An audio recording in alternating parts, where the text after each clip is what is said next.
Temu miniju že kar težko rečem mini. To pa zato, ker v dolžino meri 4,1 metra, kar je le 10 cm manj od golfa ali pa 40 cm več od običajnega minija.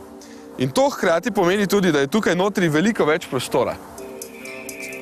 Predvsem mislim na prostor na zadnjih dveh sedežih. Ja, le dva sta tukaj in če želite biti res posebni, se verjetno ne boste omislili brezplačne klopi za 3 osebe, ki jo tudi lahko imate tukaj. Le te osrednje tračnice niso najbolj posrečena oziroma uporabna domislica. Countryman je tudi za malenkost bolj oddaljen od tal kot običajni mini in ima 4-kolesni pogon, ki zmore do 100% moči prenesti na zadnji kolesni par. A ga nihče ne bo kupil zaradi plezalnih sposobnosti, v to ste lahko prepričani. Tudi posebej dobro se ne bi izkazal na terenu, ker je premalo robusten in ga boste takoj popraskali.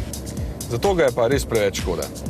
Zanj se bodo kupci odločili predvsem zaradi posebnosti in voznih lastnosti. Te pa logično niso na nivoju ostalih različic.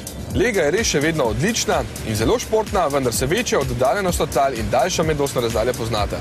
Predvsem vas Countryman ne vabi v nenehno dinamično vožnjo, kot to počne njegov krajši bratec.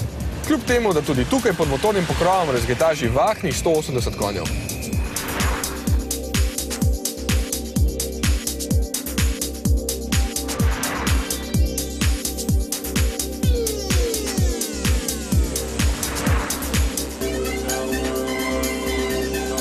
Kaj je torej bistvo tega avtomobila?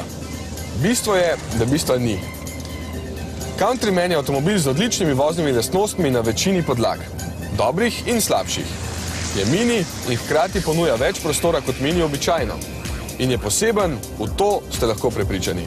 Tudi s ceno zajetnih 38 000 evrov, če se boste odločili za takšnega. Uf.